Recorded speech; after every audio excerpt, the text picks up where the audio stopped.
राज्य शैक्षिक अनुसंधान एवं प्रशिक्षण परिषद रायपुर छत्तीसगढ़ की ओर से प्रस्तुत है कक्षा 6 के लिए ध्वनि पुस्तक, विषय हिंदी, पाठ 10 परीक्षा। जब रियासत देवगढ़ के दीवान सरदार सुजान सिंह बूढ़े हुए तो परमात्मा की याद आई।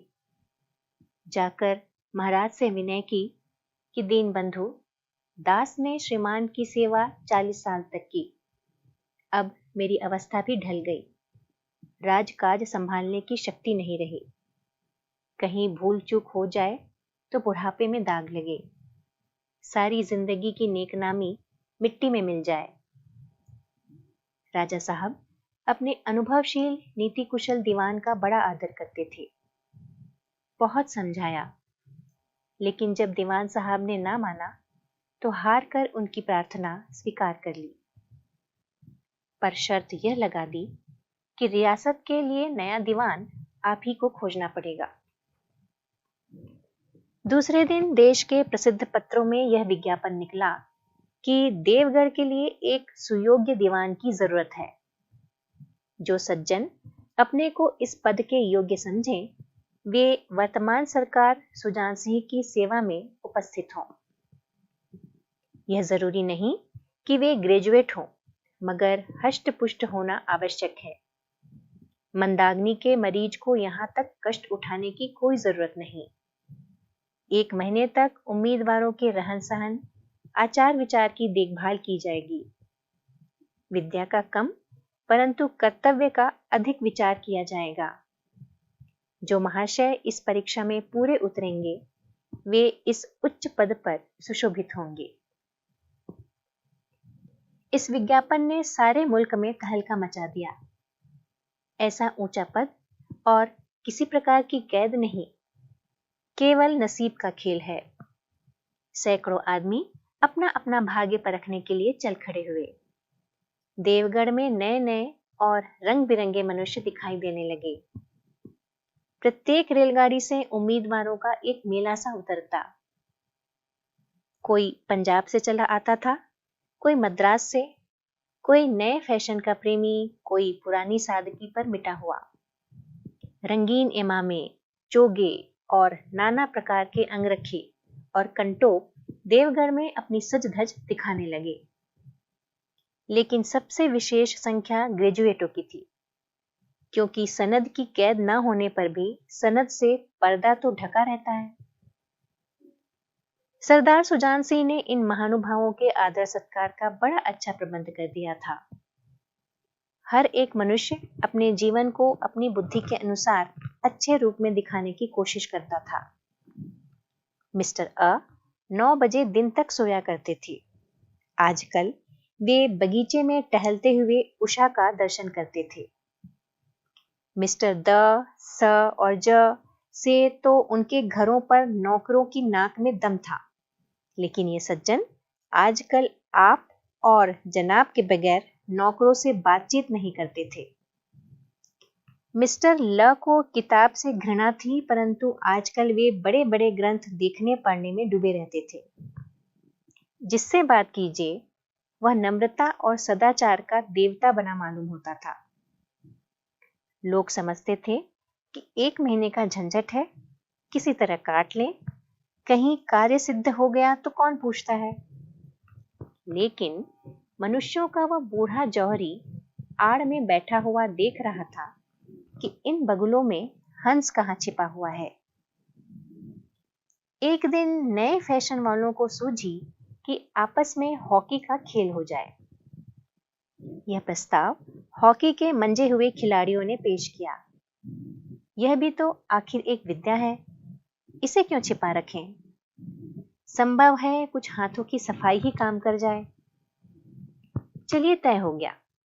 फील्ड बन गई, खेल शुरू हो गया और गेंद किसी दफ्तर के अप्रेंटिस की तरह ठोकरें खाने लगी। रियासत देवगढ़ में ये खेल बिल्कुल निराली बात थी। पढ़े लिखे भले मानुस लोग शतरंज और ताश जैसे गंभीर खेल खेलते थे। दौड़ कूद के खेल बच्चों के खेल समझे जाते थे। खेल बड़े उत्साह से जारी था। धावे के लोग जब गेंद को लेकर तेजी से उड़ते तो ऐसा जान पड़ता था कि कोई लहर बढ़ती चली आती है, लेकिन दूसरी ओर के खिलाड़ी इस बढ़ती हुई लहर को इस तरह रोक लेते थे कि मानो लोहे की दीवार है। संध्या तक यही धूमधाम रही। लोग पसीने से तर हो गए। खून की गर्मी आंख और चेहरे से झलक रही थी। हांफते हांफते बेदम हो गए, लेकिन हार जीत का निर्णय ना हो सका। अंधेरा हो गया था। इस मैदान से जरा दूर हटकर एक नाला था। उस पर कोई पुल न था। पथिकों को नाले में से चलकर आना पड़ता था। खेल अभी बंद ही हुआ था और खिलाड़ी लोग बैठे दम ले रहे थे कि एक किसान अनाज से भरी हुई गाड़ी लिए हुए उस नाले में आया। लेकिन कुछ तो नाले में कीचड़ था और कुछ उसकी चढ़ाई इतनी ऊंची थी कि गाड़ी ऊपर ना चढ़ सकती थी। वह कभी बैलों को ललकारता, कभी पहियों को हाथ से ढकेलता, लेकिन बोझ अधिक था और बैल कमजोर। गाड़ी ऊपर को ना चढ़ती और चढ़ती भी तो कुछ दूर चढ़कर फिर खिसक कर नीचे पहुंच जाती। किसान बार बार जोर लगाता और बार बार झुंझलाकर बैलों को मारता, लेकिन गाड़ी उभरने का नाम ना लेती। बेचारा इधर उधर निराश होकर ताकता, मगर वहां कोई सहायक नजर न आता। गाड़ी को अकेले छोड़कर कहीं जा भी नहीं सकता। बड़ी आपत्ति में फंसा हुआ था। इसी बीच में खिलाड़ी हाथों में डंडे लिए घूमते घामते उधर से निकले। किसान ने उनकी तरफ सहमी हुई आंखों से देखा, परंतु किसी से मदद मांगने का साहस ना हुआ। खिलाड़ियों ने भी उसको देखा, मगर बंद आंखों से, जिनमें सहानुभूति न थी।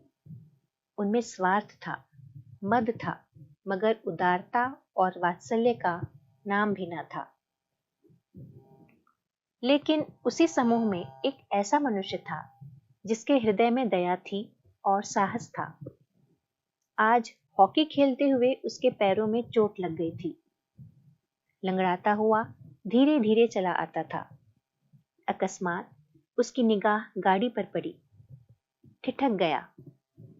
उसे किसान की सूरत देखते ही सब बातें ज्ञात हो गई।